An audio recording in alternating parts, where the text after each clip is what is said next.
श्री शिवाय नमस्तुभ्यम दोस्तों। जया एकादशी का जो व्रत है वो 20 फरवरी मंगलवार के दिन रखा जाएगा।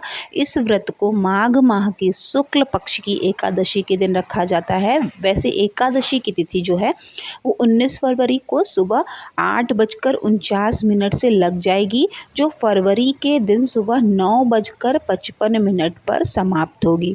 और उदया तिथि के कारण इसका जो है व्रत वो 20 फरवरी को ही रखा जाएगा।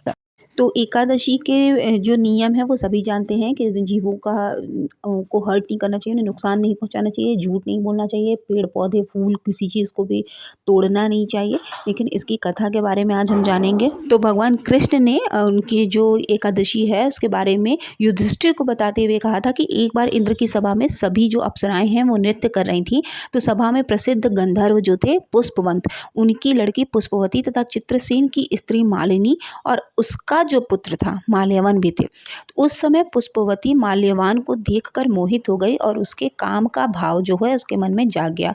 उसने अपने रूप सौंदर्य हाव भाव से माल्यवन को कामासक्त कर दिया। पुष्पवती के अद्वितीय रूप के कारण माल्यवान भी उस समय कामासक्त हो गया। दोनों कामासक्त होकर यौन क्रियाओं में लिप्त हो गए। उन्हें अलग करने के लिए राजा इंद्र ने दोनों को बुलाकर नाचने का आदेश दिया। लेकिन इंद्र की उन्होंने जो है आज्ञा तो सुनी, लेकिन दोनों का मन उस समय नहीं लग रहा था ठीक से, इसलिए नृत्य नहीं कर पा रहे थे। तब इंद्र समझ गए कि उन्होंने क्रोधित होकर दोनों को ये श्राप दे दिया कि तुम दोनों स्त्री पुरुष के रूप में मृत्यु लोक में जाकर पिशाच का रूप धारण करोगे और अपने कर्म का फल भोगोगे। इंद्र के शाप के कारण दोनों हिमालय पर पिशाच बनकर दुखपूर्वक अपना जीवन व्यतीत करने लगे। दोनों को पूरी रात नींद नहीं आती थी। एक दिन पिशाच ने अपनी स्त्री से कहा, ना मालूम हमने कौन सा ऐसा पाप किया है कि हमें यह जो है योनि प्राप्त हुई है। तभी एक दिन अचानक दोनों की भेंट जो है वो नारद मुनि से हुई। नारद मुनि से उन्होंने अपने दुख का कारण पूछा। तब उन्होंने पूरी कथा सुनाई और उन्होंने एकादशी व्रत की महिमा भी बताई कि अगर वो एकादशी का व्रत रखते हैं और भगवान नारायण का स्मरण करते हुए पूरी रात उनका भजन करते हैं तो उनको इस योनि से मुक्ति मिल जाएगी। तो उन्होंने ठीक वैसा ही किया। दूसरे दिन प्रातःकाल होते ही भगवान विष्णु की कृपा से इनके पिशाच देह छूट गई और दोनों फिर से पूर्व शरीर को प्राप्त होकर इंद्रलोक में पहुंच गए।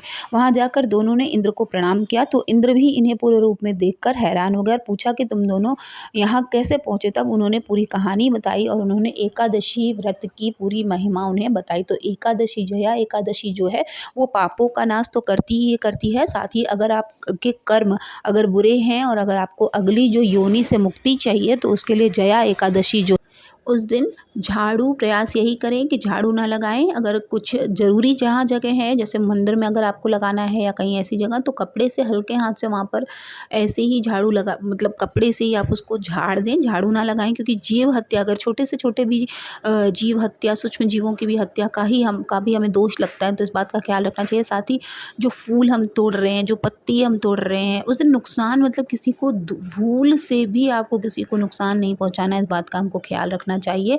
इसके अलावा घर में जैसे आप एकादशी के एक दिन पहले, एकादशी के एक दिन बाद अगर आप नमक और फिटकरी के पानी से घर में पोछा करते हैं तो घर में माता लक्ष्मी और दाता विधाता दोनों की कृपा बनी रहती है। इसी के साथ घर में पॉजिटिव एनर्जी भी आती है।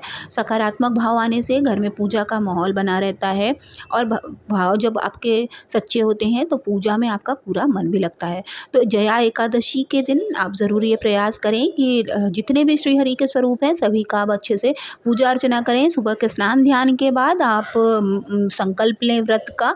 पीले भगवान को पीले वस्त्र धारण कराएं, पीला ही आसन लगाएं और भोग में पीला फल चढ़ाइएगा। पीला भोग अगर आप हलवा बना लें बेसन का या पीला लड्डू, जो भी आपको आसानी से बेसन का लड्डू हो, कुछ भी आप चढ़ा सकते हैं, पीला ही आप भोग लगाइएगा। मेवा मखाना जो आप चढ़ाना चाहें वो आप चढ़ा सकते हैं। साधारण विधि से जब आप पूजा करते हैं तो आपकी पूजा भी सफल होती है। साथ ही साथ एकादशी के दिन इस बात का खास ख्याल रखें कि एकादशी के दिन तुलसी दल नहीं तोड़ना चाहिए। एक दिन पहले ही तोड़ लें। तुलसी दल आप भगवान विष्णु को ज़रूर समर्पित करें। शालिग्राम भगवान के मस्तक पर चढ़ा कर रखने से उस दिन तुलसी दल को बहुत ही विशेष कृपा मिलती है, क्योंकि भोग जो है वो बिना तुलसी दल के श्रीहरि स्वीकार नहीं करते हैं। तो इस बात का खास ख्याल रखें। तो आई होप कि आपके लिए ये जो वीडियो है वो बहुत यूज़फुल रही होगी। वीडियो अच्छी लगे तो प्लीज़ चैनल को सब्सक्राइब कीजिएगा। साथ ही वीडियो को लाइक और शेयर करना ना भूलें, ताकि हम आपके लिए इसी तरह की वीडियोज़ लेकर आते रहें।